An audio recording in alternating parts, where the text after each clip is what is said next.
प्रश्नावली 1.2 इसका सवाल नंबर 1 है, निम्नलिखित संख्याओं को अभाज्य गुणनखंडों के गुणनफल के रूप में व्यक्त कीजिए। ठीक है, इसमें 5 सवाल आपको दिया हुआ है। ये जो देख रहे हैं ये सब क्या है, भाज्य संख्या है और इसको अभाज्य गुणनखंडों के गुणनफल के रूप में व्यक्त करना है। बहुत ही सरल क्वेश्चन है, तो आइए एक एक करके सबको हम सॉल्व करते हैं।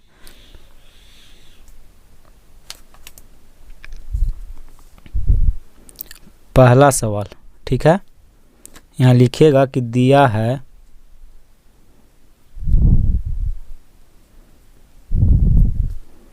140।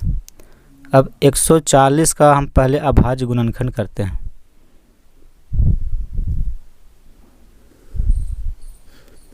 सबसे पहले 2 से लगेगा तो ये हो जाएगा 2 सत्ते 14 0 यानी कि 70 बार में। फिर 70 2 से लगेगा तो ये हो जाएगा आपका 35। ठीक है, अब लगेगा 5 से तो 5 सत्ते 35।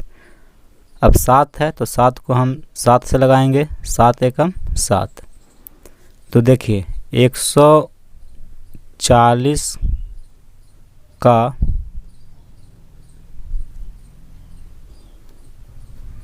अभाज्य गुणनखंड जब हम किए तो कितना आया, 2 गुना 2 गुना 5 गुना 7 गुना 1। गुना में 1 लिखिए या ना लिखिए उससे कोई फ़र्क नहीं पड़ता है। ठीक है, इसको हम इस प्रकार भी लिख सकते हैं, जैसे 2 बार में गुना में है तो इसको हम लिख सकते हैं 2 का स्क्वायर। ठीक है, क्योंकि इसके पावर में 1 छिपा हुआ है, इसके पावर में 1 छिपा हुआ है, तो जब हम गुना करते हैं तो पावर क्या होता है कि जुड़ जाता है। गुना 5 गुना 7 यानी कि जब हम 140 का अभाज्य गुणनखंड किए तो इतना आया, यही आपका आंसर हो जाएगा। अब देखिए दूसरा सवाल, इसमें दिया है 156। ठीक है, इसका अभाज्य गुणनखंड करना है, तो आइए इसको हम सॉल्व करते हैं। 156 है तो पहले हम 2 से लगाएंगे, 2 सत्ते 14 1 यहाँ 6 बचा 16 यानी कि 2 8 16। 156 को 2 से भाग देंगे तो 78 बार में ये कट जाएगा। अब 78 है तो ये फिर 2 से लगेगा, ये हो जाएगा आपका 39 यानी कि 39 बार में। अब 39 2 से नहीं कटेगा, 3 से कटेगा तो ये कट जाएगा आपका 13 बार में। ठीक है, अब 13 है तो 13 को हम काट सकते हैं 13 से 1 बार में। तो यहाँ देखिए 156 का जब हम अभाज्य गुणनखंड किए तो आया 2 गुना 2 गुना 3 गुना 13 गुना 1। ठीक है, इसको सजा के लिखिए तो ये 2 गो है तो ये हो जाएगा 2 का पावर 2 गुना 3 गुना 13 गुना 1। गुना में 1 लिखे या ना लिखे उससे कोई फ़र्क नहीं पड़ता। ठीक है, तो यही आपका आंसर हो जाएगा, यानी कि 156 का अभाज्य गुणनखंड जब आप करेंगे तो इतना आएगा।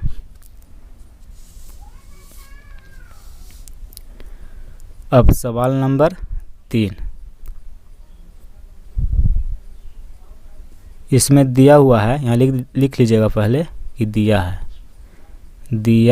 है कितना है तो 38 25। इसका अभाज्य गुणनखंड करना है, तो देखिए यहाँ पे 38 25 ये 2 से नहीं लगेगा, इसको हम काटेंगे कितना से तो 3 से। ठीक है, देखिए 3 है तो 3 एकम 3, फिर 8 है तो 3 दूनी का 6, इसमें 2 बचेगा और फिर ऊपर से 2 उतरेगा यानी कि 22 हो गया। तो 3 में 7 से गुना करेंगे तो 21 हो जाएगा और 22 में 21 घटेगा तो 1 बचेगा, फिर 5 उतरेगा 15 यानी कि 3 बचे 15। हम डायरेक्ट भाग दे दिए, आप अगर चाहे तो लिख करके भाग दे सकते हैं। ठीक है, यानी कि इसको जब 3 से भाग देंगे तो इतना आएगा। फिर देखिए ये 3 से कटेगा, 3 चौका 12, 7 उतरा, 3 दूनी का 6, इसमें 1 बचा, यहाँ से 5 उतरा, 15 हो गया। तो 3 में 5 से गुना करेंगे तो 15 हो जाएगा। ठीक है। अब देखिए ये जो है 3 से नहीं कटेगा, अंत में 5 है, तो इसका मतलब है कि ये संख्या 5 से कट जाएगी। तो हम 5 से काटते हैं। 5 8 40, इसमें बचेगा 2, ऊपर से उतरा 5, यानी 25 हो गया। 25 को 5 से भाग देंगे तो 5 बार में कट जाएगा। 85 हुआ। 85 5 से कटेगा, 17 पचे क्या होता है, 85 होता है। अब देखिए 17 है तो 17 17 से कटेगा एक बार में, यहाँ लिखिएगा। अतः 38 25 का अभाज्य गुणनखंड बराबर, इधर जगह नहीं है तो यहाँ पे लिखते हैं 3 गुना 3 गुना 5 गुना 5 गुना 17। ठीक है। इसको आप सरल करके भी लिख सकते हैं, जैसे 3 2 बार है तो इसको हम लिख सकते हैं 3 का स्क्वायर गुना 5 2 बार है तो इसको हम लिख सकते हैं 5 का स्क्वायर गुना 17 है तो 17। यही आपका आंसर हो जाएगा। ठीक है। अब देखिए सवाल नंबर 4, इसमें लिखिएगा कि दिया है जो संख्या दिया हुआ उसको पहले लिख लीजिए 5005। ठीक है। इसका अभाज्य गुणनखंड करना है, तो यहाँ देखिए 5005 है, इसका हम अभाज्य गुणनखंड करते हैं। देखिए किसी भी संख्या के अंत में अगर 0 या 5 हो तो वो संख्या 5 से कट जाती है। ठीक है। तो इसको हम 5 से काटेंगे तो ये हो जाएगा 1001। ठीक है। अब देखिए ये जो संख्या है ये 7 से कट जाएगी, तो 7 से इसको हम काटते हैं। 7 एकम 7, 3 और 0 यानी 30, तो 7 चौका 28, हाथ में रहा 2 और 1 ही उतरेगा, 21 हो जाएगा। 21 को अगर हम 7 से भागा देंगे तो 7 21। आप भागा जो है आप दे सकते हैं, हम डायरेक्ट इसको काट दिए। 143 है तो इसको हम काटेंगे अब 11 से, इस 7 से नहीं कटेगा, अब 11 से काटेंगे। 11 एकम 11 है तो 14 में 11 घटाएंगे 3 बचेगा, ऊपर से उतरेगा 3 तो 33 हो जाएगा। और 33 को 11 से भाग देंगे तो 3 बार में कट जाएगा। अब देखिए 13 है तो 13 को 13 से भाग देंगे तो ये एक बार में कट जाएगा।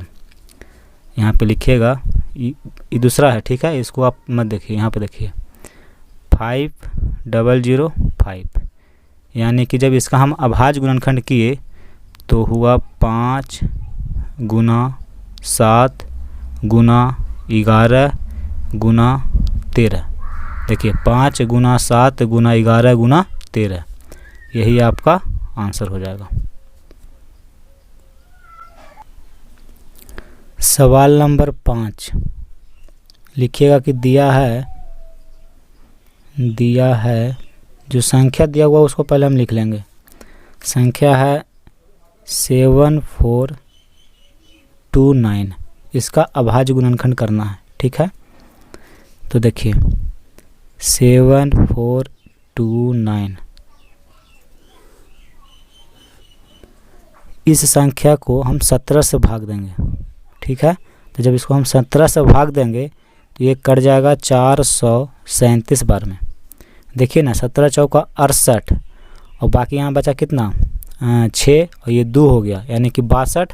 तो 17 तिया 51 तो बचेगा कितना 11, ऊपर से उतरा 9 तो 119 हो गया और 17 7 19 से, यानी कि ये जो है 17 से जब इसको हम भाग देंगे तो 437 बार में ये पूरा कट जाएगा। अब 437 है तो ये कटेगा कितना से 19 से कटेगा। इसको जब हम 19 से काटेंगे तो ये कट जाएगा कितना बार में, देखिए 19 दूनी का 38, यहाँ बचेगा 5, ऊपर से उतरा 7 तो 57 हो जाएगा। 19 तिया 57। अब देखिए 23 है तो इसको हम काटेंगे 23 से, 23 एकम 23, यानी कि यहाँ लिखिएगा कि अतः 7429 का अभाज्य गुणनखंड कितना होगा 17 गुना 19 गुना 23, यही आंसर हो जाएगा।